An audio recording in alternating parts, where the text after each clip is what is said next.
Olá! Bom dia! Você está assistindo ao Repórter Visual, um programa acessível da TV Brasil.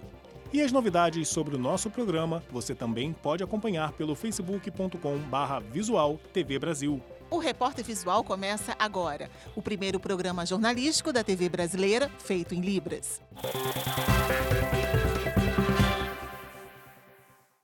Mais de 3 milhões de brasileiros possuem 2 ou até mais ocupações. Tudo isso para manter uma renda compatível com a quantidade de despesas que tem para pagar. Os dados são do IBGE. Carlos Augusto é funcionário público, mas só esse emprego não tem sido suficiente e ele vem se virando como pode para garantir o sustento. Trabalho na Câmara de Vereadores, eu saí de lá, vou fazer a cooperativa, que é um trabalho que a gente transporta os passageiros que vêm dos interiores. Eu também viajo transportando os animais para vaquejada. A outra atividade que eu faço é a preparação de pista para o campeonato de 3 tambores e baliza, que é um campeonato que é conhecido nacionalmente e mundialmente. Mais de 3 milhões e 400 mil brasileiros possuem 2 ou até mais ocupações. Uma tentativa de fazer com que a renda seja compatível com as despesas. Os números são nacionais. Por estados, o Piauí apresenta o maior percentual de trabalhadores com mais de uma ocupação, seguido de Sergipe e Minas Gerais. O estado do Amapá é o que apresenta o menor índice. As informações são do IBGE, com análise de dados de 2018. E mesmo juntando todas as ocupações, a média do rendimento salarial do trabalhador brasileiro ficou em R$ 2.200. A pesquisa se refere tanto a empregos formais quanto a ocupações sem carteira assinada. O acúmulo de tantas ocupações é visto como um reflexo dos índices de desemprego.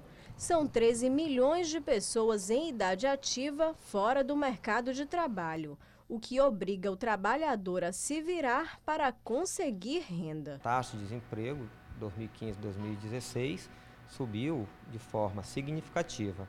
A pequena recuperação que se teve em 2017 e 2018 ainda não foi suficiente para recuperar um status que se tinha de taxa de desemprego, quase próxima do pleno emprego, entre 2014, 2013 e 2012.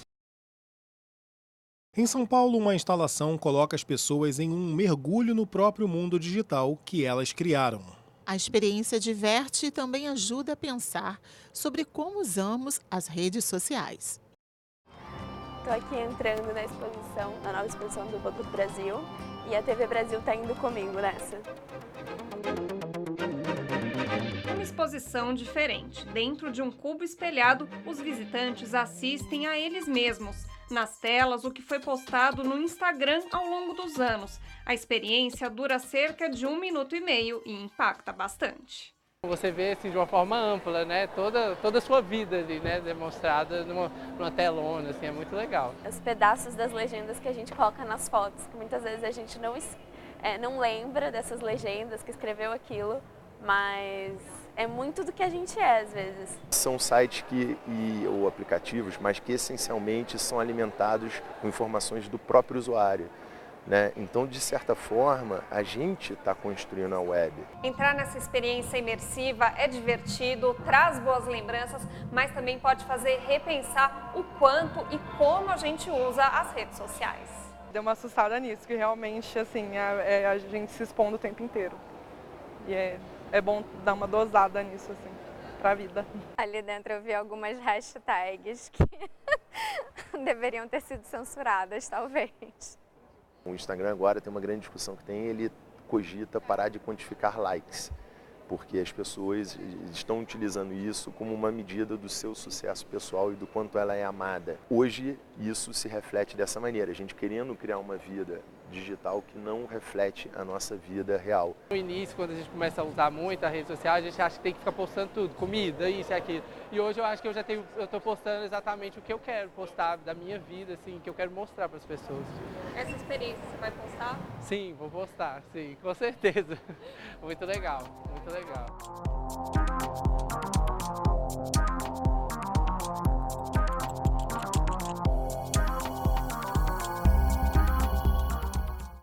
E aí, ficou curioso para saber como suas postagens aparecem na exposição?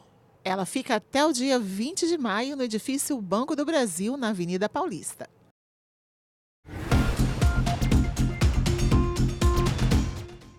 A exposição Dea Rio ocupa a Galeria Anita Schwartz, com mais de 40 obras do artista paulistano Marcelo Cipes, entre pinturas, desenhos, objetos e instalações. Obras inéditas ou emblemáticas dos últimos 25 anos da trajetória compõem a primeira individual do artista no Rio de Janeiro. Com humor e ironia, Cipes tem um trabalho crítico em que discute a distopia, afirmando a força da arte. A visitação é gratuita de segunda a sexta, das 10 da manhã às 8 da noite e aos sábados, do meio-dia às 6 da tarde. A comédia dramática Como se um Trem Passasse, em cartaz no Teatro Poeirinha, no Rio, teve sua temporada estendida até 26 de maio. A peça aborda a relação de uma mãe e o filho pós-adolescente, deficiente intelectual, que deseja a vida com paixão. A mãe, superprotetora e medrosa, transmite ao filho os receios e a ideia de impossibilidade de alcançar os sonhos. A chegada da prima da capital revela fissuras na situação fechada em que vivem mãe e filho, muda as relações na casa e abre a perspectiva de que desejos se realizem. Sessões de quinta a sábado às 9 da noite e domingo às 7. Ingressos R$ 60,00 com meia entrada de R$ 30,00. Aproveitem as dicas e até a próxima semana. Tchau!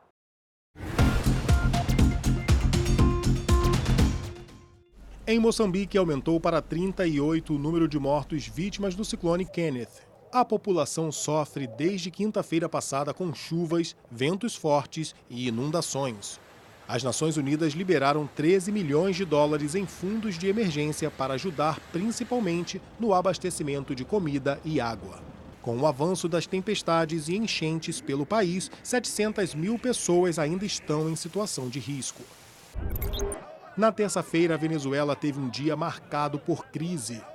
O deputado Juan Guaidó, que se autodeclara presidente, fez um discurso nos arredores de uma base aérea em Caracas, capital da Venezuela.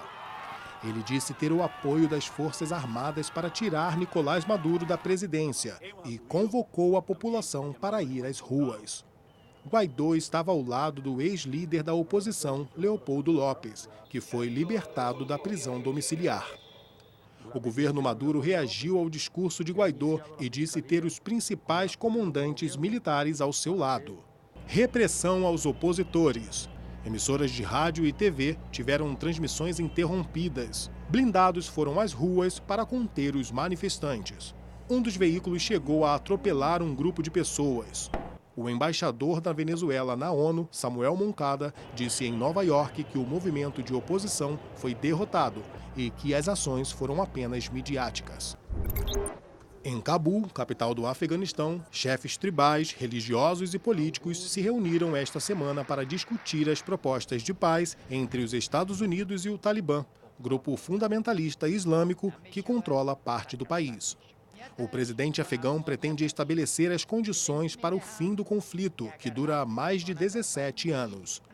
A expectativa é que o acordo mantenha itens centrais na Constituição atual, como os direitos das mulheres e a liberdade de expressão.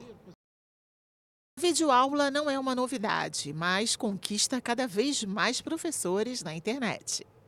Além da possibilidade de alcançar um número maior de pessoas, o ensino pela web também pode ser lucrativo. O músico Heitor Castro publicou o primeiro vídeo no YouTube em 2006, na intenção de ajudar os alunos a estudar em casa. Naquela época, ele nem imaginava a importância que a plataforma mais famosa de vídeos do mundo teria, muito menos a quantidade de pessoas que ele alcançaria com as aulas. Hoje, Heitor tem mais de 1 milhão de seguidores no YouTube. Eu via que realmente tinha muito mais resultado, mais toque nas pessoas, né? Enquanto eu dando aula eu poderia tocar 1.000 pessoas, o YouTube está aí, eu posso tocar 1 milhão. Então um troço assim sobrenatural. Além do canal aberto, Heitor desenvolve cursos de música pagos, que podem ser adquiridos online. Nenhum aluno é tão original a ter um erro que eu nunca tenha visto, entendeu? É mais ou menos assim. Então eu já sei os erros, é isso aqui. Aí o retorno que eu tenho é sempre isso. Caraca, mas parece que você está aqui do meu lado. Na hora que eu tiver dúvida, você falou. Pô, mas eu já faço há 20 anos, então eu já sei que vai dar essa dúvida. O ensino à distância não é um modelo novo. Na televisão, por décadas, os cursos tiveram espaço na grade das TVs educativas. Com a internet, houve uma mudança na disponibilidade e na forma de acessar conteúdos. O ensino não se restringe mais apenas ao espaço físico das salas de aula. Um levantamento do Google aponta que, entre os usuários brasileiros do YouTube, 9 em cada 10 usam a plataforma para estudar. 87% deles responderam que procuram vídeos que ajudem a desenvolver atividades profissionais. O interesse não se restringe à plataforma. Na internet, o que não falta é a oferta de conteúdo. Então, como saber se os profissionais são preparados para dar aulas e desenvolvem uma atividade séria? A mediação docente é que é a principal responsável pela aprendizagem. Não é o pacote de conteúdos lá para você ler solitariamente.